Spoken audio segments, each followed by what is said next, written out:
दिल्ली के चुनावी माहौल में आज का दिन सियासत के लिहाज से बेहद गर्म है। खुद पर आचार संहिता के उल्लंघन का केस दर्ज होने के बाद दिल्ली की मुख्यमंत्री आतिशी ने एक बार फिर दिल्ली पुलिस पर सवाल खड़े किए हैं। आतिशी ने आरोप लगाया कि जिन लोगों ने आचार संहिता का उल्लंघन किया उनके खिलाफ तो कार्रवाई नहीं हुई, जिन लोगों ने शिकायत दर्ज करवाई दिल्ली पुलिस ने उन्हीं लोगों को पीटा। गुंडागर्दी करने वालों को पुलिस ने मौके से निकाल दिया, जाने दिया। हमें खबर मिली कि रमेश बिधूड़ी जी की टीम से कुछ लोग हमारे एक झुग्गी क्लस्टर के लोगों को रात को धमका रहे थे। हम रात को गए वहाँ पे और दिनेश चौधरी जी, पहले किसी ने बताया था कि मनीष बिधूड़ी जी हैं, पर ये दिनेश चौधरी जी हैं, संगम विहार के हैं। जीपीएस टैग्ड फ़ोटो हमारे पास है जो क्लियरली कह रहा है कि 3 फरवरी रात को 11:30 बजे साइलेंस पीरियड में गिरिनगर बाल मुकुंद खंड में ये व्यक्ति मौजूद थे। मैंने रिटर्निंग ऑफिसर को फ़ोन किया, डीसीपी को फ़ोन किया, पुलिस की टीम आई और इनको लेकर भी गई। लेकिन जब हम इनके पीछे पीछे गए तो ये दिखा कि इन पर कोई भी एक्शन नहीं हुआ, इनको पुलिस ने जाने दिया। अपने दर्शकों को हम यह भी बता दें कि दिल्ली के गोविंदपुरी में हंगामे के मामले में 3 एफआईआर दर्ज की गई। आचार संहिता उल्लंघन के मामले में केस दर्ज किया गया है। सीएम आतिशी और उनके समर्थकों पर केस दर्ज किया गया। सरकारी काम में बाधा डालने का उन पर आरोप लगा है। बीजेपी के कार्यकर्ताओं के खिलाफ भी केस दर्ज हुआ है। इसी को लेकर आतिशी ने प्रेस कॉन्फ्रेंस की, आप उन्हें सुन रहे थे।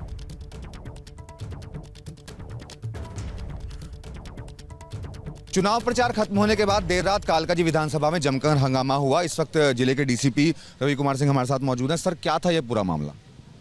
देखिए, कल जो है काफ़ी चुनाव प्रचार ख़त्म होने के बाद 1-2 गोविंदपुरी इलाके में हमें कॉल्स आई कि दूसरे पक्ष के जो कार्यकर्ता हैं घूम रहे हैं। तो उस पर जब रिस्पॉन्ड किया तो हम लोगों को आया कि 2-3 जो है कार्यकर्ता बीजेपी के जो उस इलाके के नहीं थे वहाँ पे थे, तो उनके अगेंस्ट में हमने जो है रिप्रेजेंटेशन ऑफ पीपल एक्ट के तहत कार्रवाई की।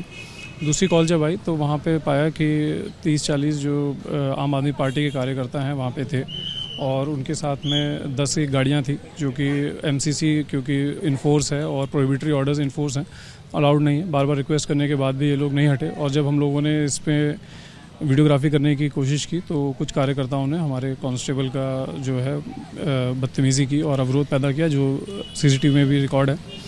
तो इसके ऊपर हमने जो है कानूनी कार्रवाई की है। क्या मुख्यमंत्री आतिशी भी मौजूद थे और जो ये कार्यकर्ता थे उन्हीं के साथ थे, और उसके अलावा क्या आतिशी के खिलाफ भी एफआईआर दर्ज की गई है?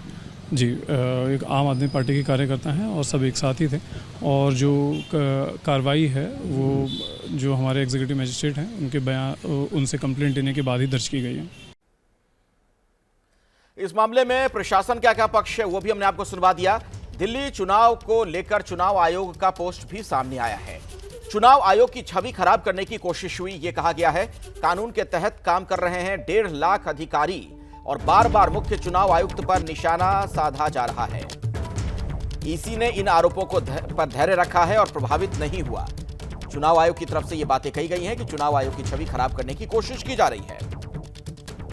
हमारे साथ हमारे सहयोगी अंकित गुप्ता फोन लाइन पर जुड़ गए। अंकित, ये सोशल मीडिया के जरिए जो बात कही गई, जो पोस्ट किया गया आयोग की तरफ से, उसकी जरूरत क्यों पड़ी?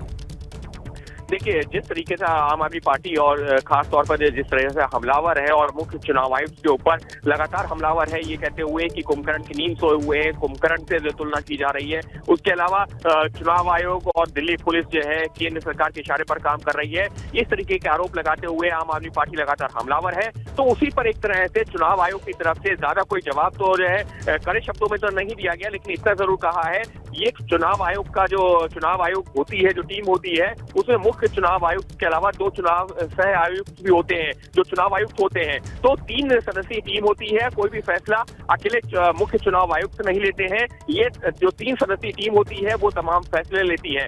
ऐसे में मुख्य चुनाव आयुक्त को लेकर के जो तमाम बातें कही जा रही हैं उस पर, क्योंकि वो संवैधानिक पोस्ट पर बैठे हुए हैं, लिहाजा सीधे तौर पर कोई जवाब तो नहीं दे रहे, लेकिन निश्चित तौर पर उन्होंने ये जरूर साफ किया है कि राजीव कुमार जो कि मुख्य चुनाव चुनाव आयुक्त है जिनके ऊपर आम आदमी पार्टी लगातार हमलावर है, वो एक तरह से उन्होंने इशारों में जरूर कह दिया है कि आरोप पूरी तरह बेबुनियाद है। धन्यवाद अंकित इस जानकारी के लिए आपका। दरअसल जो आरोप लगाए गए हैं, आतिशी के आरोप पर रमेश भिधुड़ी ने भी पलटवार किया है। आतिशी को कानून का सम्मान करना चाहिए, ये कहा भिधुड़ी ने। आतिशी को झूठी बातें नहीं फैलानी चाहिए। गुंडागर्दी वो कर रही हैं, यानी आतिशी गुंडागर्दी कर रही हैं, ये आरोप भिधुड़ी की तरफ से लगाया गया। संवैधानिक मर्यादा को तार तार न करें, रमेश भिधुड़ी ने ये तमाम बातें कही हैं।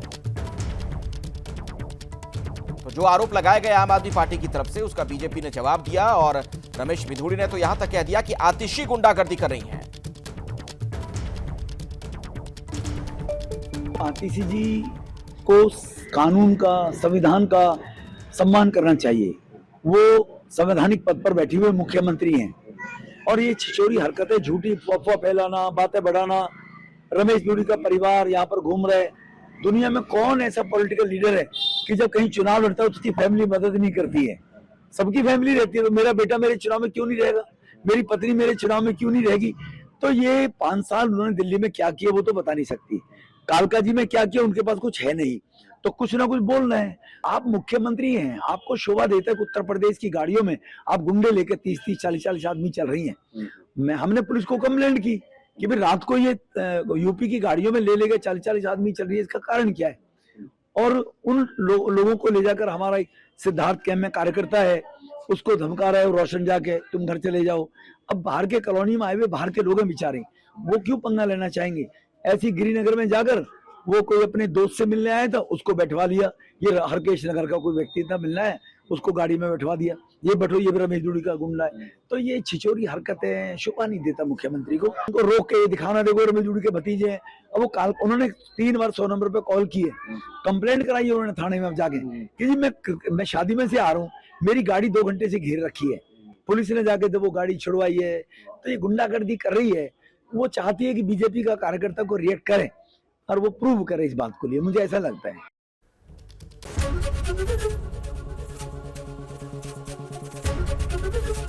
एबीपी गंगा, खबर आपकी, जुबान आपकी।